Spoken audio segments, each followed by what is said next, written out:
A very important question came up today. Currently, in my faith, the Church of Jesus Christ of Latter-day Saints, we are having our 183rd semi-annual General Conference, a General Conference we have every 6 months, and it is where the general membership of the church collect at their various meeting houses or the internet to hear the words of the prophets and apostles of the church leadership, and to be edified and receive instruction regarding their lives and their membership.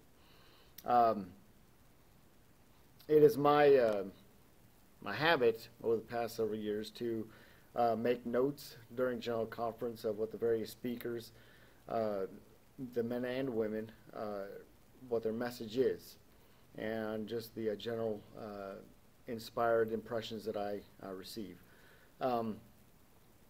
I was writing down some notes from President Dieter F. Uchtdorf. He's in the presidency of the first presidency of the church. But surprisingly, I only wrote one note regarding his address, and it came from the very beginning of his address, and that is, it was a question: why would anyone join this church? And to me, that sort of stuck in my mind, and sort of all his other comments sort of were encompassed or hinged on that one question: why would anyone join this church? And so I would like to offer a few thoughts of mine regarding my own reasons for being in the Church of Jesus Christ of Latter-day Saints.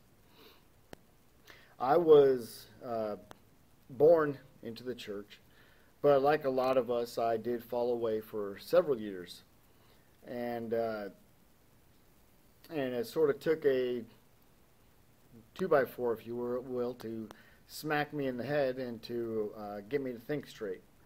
My wife and I, we had lost our first child. It was stillborn. And that weighed heavy on me. It got me to thinking. My wife had just recently been baptized into the church, but as far as my own personal testimony, my own personal commitment to the doctrines of the church, they really were not set in stone as I had wanted to be as a husband and a father, a new husband and a father. But the reaction from my son's death spawned an interesting reaction from people in the community and from my wife's family. Primarily, my wife's family was, and I'm not going to say faiths, because I believe that all faiths have a degree of goodness to contribute to the whole. Needless to say, it was told to us several times that your child will be damned if it is not baptized right now. You have no time to waste. And so that disturbed me greatly. It went totally against everything that I believed, and not just from what I was taught, but from what I believe at the core. And I just could not accept that a child who played no part in his own death, how it could be damned by a just God because his mortal parents would not baptize him immediately. That made no sense. It was stupid and dumb, and in my opinion, it continues to be an uninformed person who would believe such a thing, because it totally goes against the liberty and the agency of that child to say that it will be damned if it is not baptized. That is not how God works. That is not how He operates. Baptism is a necessity to enter the kingdom of God, yes, but it has to be a personal choice, a personal liberty to choose. It cannot be an arbitrary thing. Anyhow, it got me to thinking, and so I did some study, a lot of studying, various churches, various doctrines. Why did my son die? Why did he have to go through this? Why did we as a husband and wife have to endure this? What's the deal? You know, why?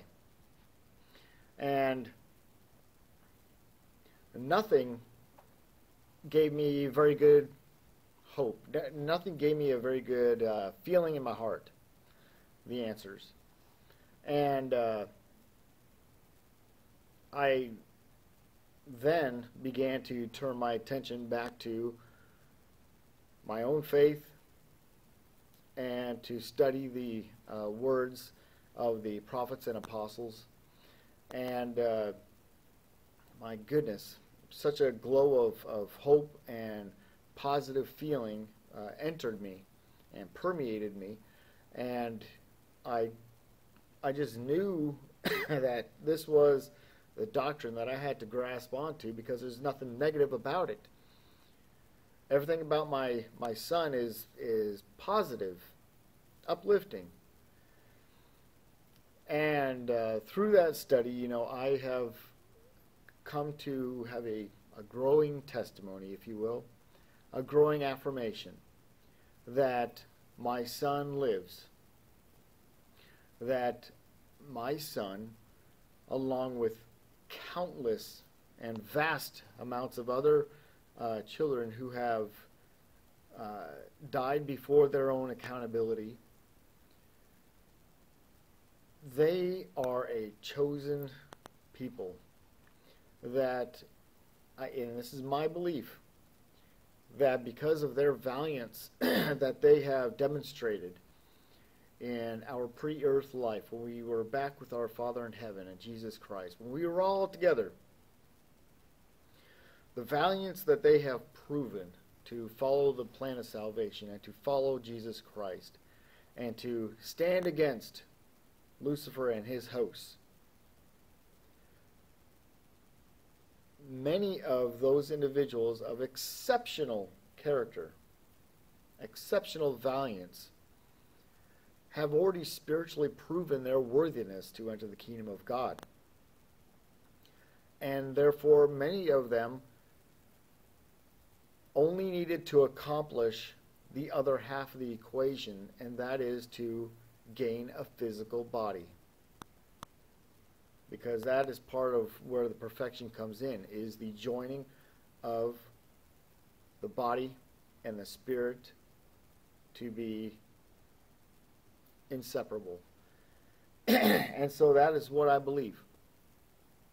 I believe there are many of those who not only have died before their age of accountability, but there are those out there with certain handicaps who are not accountable, who are of all ages. And it is my own personal belief that part of their mission here is to serve as an example and an opportunity for the rest of us who are of a spiritual lesser degree and worthiness. It is an opportunity for us to exemplify charity, love, service. They are here to help us to be perfect, to help us to achieve what they have already achieved spiritually. That is not popular, because that goes contrary to, you know, the common negative approach. That why does God allow these things to happen to people? Why Why do we have the mental dysfunction out there, the handicap? Why are our children left to die? Why do we have earthquakes? This and that. Just open your mind for a mere moment and ask yourself the question, is it not a opportunity for the rest of us, for me, to learn charity, to learn love, to learn service? The instances in our lives are but a blink of an eye. Yes, there are many things that are horrible that happen in life, but these are all mortal things. And God looks on that which is spiritual and what we do with that. And so, that is the great secret that I believe that there is that when we look at the problems in life and all the destruction and all the murder that take place, we automatically take an inward look and we say, we build our own pride up and place the burden on God as far as why these things happen. Well, instead, take a different look at it. If you see something that is happening, maybe you need to take a look at yourself and say, what can I learn from this? How can I help that person?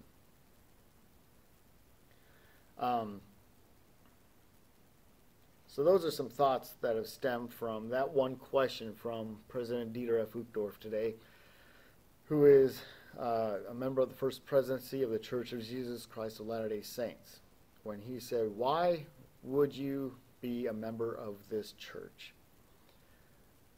That is why. Because to me, I took the time to study.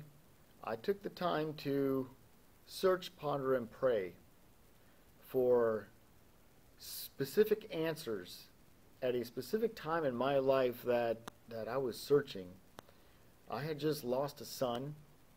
For many people, it would be losing their job or going through a possible divorce, a car wreck that your daughter may have been in and now she's in a wheelchair. All these things. Life is about asking questions and being inspired to ask questions, to question boldly. And so for me, I received those answers.